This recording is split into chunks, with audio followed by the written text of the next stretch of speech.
The first Amazing Spider-Man game surprised us with a licensed game that was good. Can Amazing Spider-Man 2 do the same thing? Unlike the original game that was based after the events of the first Amazing Spider-Man movie, this game is based during the events of the second Amazing Spider-Man movie. The storyline starts off with Spider-Man tracking down Uncle Ben's killer, which leads to dealing with a gang conflict in New York. The storyline is quite average, and to make matters worse, it tries to relate to what's actually happening in the film, but contradicts everything that is seen in the film, such as different meetings happening in different times, and some events from the movie not happening at all in the game.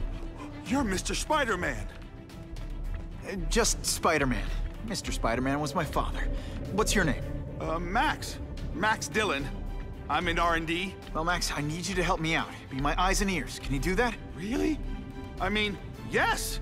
I won't let you down. The game feels like it would have been better if it was placed after the events of the Amazing Spider-Man 2 movie instead of during. This is due to the fact that appearances from both Electro and Green Goblin feel forced and out of place in the storyline. Swinging around the city as Spider-Man is fun, and it has been reworked from the previous game. Now you have to use the particular hand to swing, so right mouse button would use your right arm and left mouse button would use your left arm.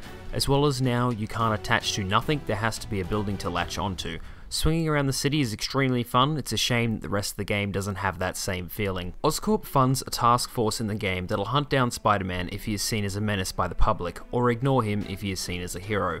To be seen as a hero, Spider-Man must deal with petty crime on a regular basis. This includes getting rid of bombs, saving civilians from fires, helping with police deadlocks, and stopping criminals. These missions get repetitive real quick, and soon the only reason you are doing them is to stop the task force from chasing you around the city and trying to kill you. It feels as though this was added into the game, as it makes the game feel longer, as you have to deal with petty crime after every mission to stop the task force from chasing you. Fighting in the game follows the same combat from the first game that was very similar to what has been seen in the Arkham series of games. However, the moves that Spider-Man uses quickly becomes repetitive, and enemies seem to be very easy to take down. This game also includes a healing mechanic, so after you take a certain amount of hits in a fight, instead of regenning health, once you're out of the fight, you can heal. This seems unnecessary, as it would have been just better having Spider-Man regen health over time. Completing missions earns you points that can be spent on upgrades such as increasing Spidey sense and making web shoot more efficient. This upgrade system feels like it needed a bit more variety, as most of the time the upgrades only gave you a slight benefit. Instead, a system that allowed you to choose cool new moves instead of upgrades to the old moves would probably have been better. There are also missions that are available throughout the game that allow Spider-Man to locate and use different suits.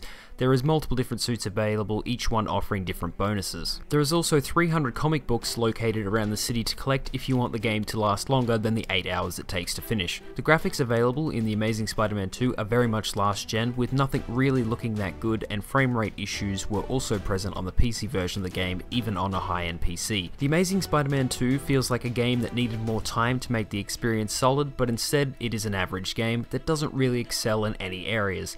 It is of lower quality than its predecessor.